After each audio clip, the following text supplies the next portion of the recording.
장관님이 오늘 오셨네요. 좀 조목조목 따질 낀데. 지소미아 그 파기 시한 하루를 앞두고 우리 외통위 전체에 왔을 때 내가 우리 강경화 장관한테 이거 뭐 조건을 달든 어쨌든 종료 유예 결정을 할 용의가 없냐 이렇게 물었을 때 그 강 장관 답변이 뭐였는지 차관 기억하시죠? 네.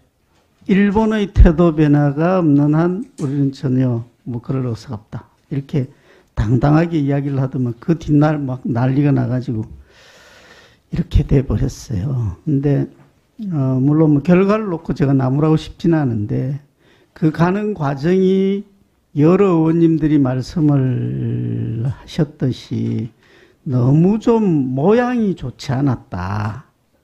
그 왜 그랬을까?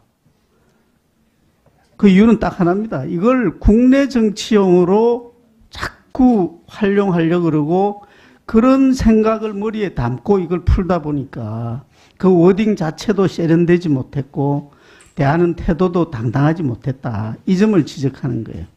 내가 이번에 일본하고 우리나라가 이제 이 결정 이후에 주고받는 이야기를 보면서도 두 나라가 다 이제 참 마땅치 않았는데 그 중에서 그래도 그 표현 중에서 이 실질적으로 현실에 가깝고 조금 그래도 그 정제된 표현이라는 게 이런 거였어요.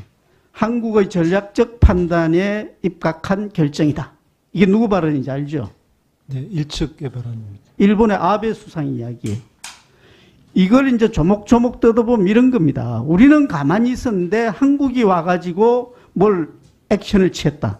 이런 뉘앙스가 깔려 있는 거고, 그러면 이 한국이 와가지고 뭘 이야기를 했는지 여기에 대해서는 자기들이 구체적으로 뭐 이렇게 지금 그 밑에 실무자들이 대항하는 것처럼 그렇게 뭐 이야기를 하지 않고 그래도 좀 두루뭉실하게 표현을 했다고. 나는 우리 정부가 이런 입장을 이야기할 수 있었더라면 얼마나 좋았을까. 우리 한국 입장에서는 더 이상 여기에 대해서 아무런 그런 의사표명이나 액션이 없었는데 일본이 자기들이 유리한 판단을 해가지고 와서 그래서 이렇게 결정이 됐다. 이렇게 말할 수 있었으면 얼마나 좋았을까 하는 이런 아쉬움이 있었다는 거죠. 우리가 만약에 이런 식으로 표현을 할 수 있었을까요? 우리 상황이.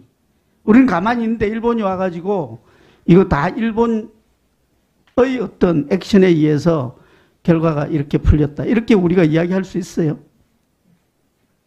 뭐 그런 것도 선택지가 될 수는 있다고 생각합니다. 아니, 그게 그 말이 아니잖아요. 지금 이번에 그 1년의 마지막 단계를 놓고 우리가 이렇게 이야기할 수 있냐 이거지. 우리 한국은 그 지소미아에 대해서 강경화 장관이 하루 전에 저한테 답변했던 것처럼 태도 변화가 없기 때문에 우리는 가만히 있었는데 일본 측의 태도 변화로 인해 가지고 이렇게 타결이 되었다. 이런 표현을 할 수 있냐 이거지. 예, 적어도 그게 사실과 일치해야 그렇게 이야기할 수 있을 거 아니에요. 네, 그래서 제가 선택지가 될 수 있다는 말씀을 올렸는데요. 의원님, 그 협상을 담당하는 외교당국 입장에서는 현재 진행 중인 사항에 대해서 누가 먼저 이걸 제안했다든지 뭐 그런 것을 밝히는 건 적절치 않다고 생각합니다. 그런 면에서 일측에서 그와 유사한 것들이 언론에 나오고 하는 것이 저희들이 유감스럽게 생각을 하는 것이고요. 이 사람들은 한국이 와서 그런 먼저 이야기했다, 태도 변화가 있었다라고 이야기하지 않았잖아요. 네, 그런 식의 뉘앙스의 일본 언론 보도들이 있는 것은 사실입니다. 그래서 말씀 올리고 싶은 거는 협의를 하는 과정에서는 그러한 여러 가지 그 요소들이 다 테이블에 올라오고요. 그걸 가지고 서로 또 의사소통을 하면서 또 그렇게 접점을 찾는 거다. 이런 말씀을 드리겠습니다. 우리가 당당하게 대처했고 정말 일관성 있게 처음부터 끝까지 갔다면 우리도 첫 번째 워딩이, 국제사회를 향한 첫 번째 워딩이 어떻게 나가야 되는지에 대해서 고민했어야 되고, 그러려면 이런 정도의 함축적이고 외교적인 그런 이게 멘트가 나갔어야 되는 거지. 그런 준비도 안 돼 있을 정도로 일관성 없고 마지막까지 허둥지둥했다라는 이런 지적을 하는 겁니다. 네, 의원님 제가 한 말씀만 소개 말씀을 됐고요. 네. 됐습니다. 그리고 다시 원점으로 돌아가 가지고 결국은 이제 정보보 지소미아 파기 이제 그 앞으로 가면 일본의 수출 물자 규제, 그럼 그 더 앞으로 가면 우리나라 대법원 판결, 거기에 의한 강제 집행, 뭐 그렇게 되는 거 아닙니까, 원인 관계는.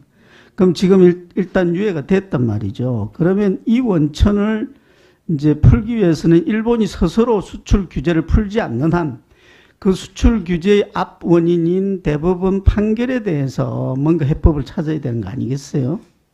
순서 그런 거 아닙니까?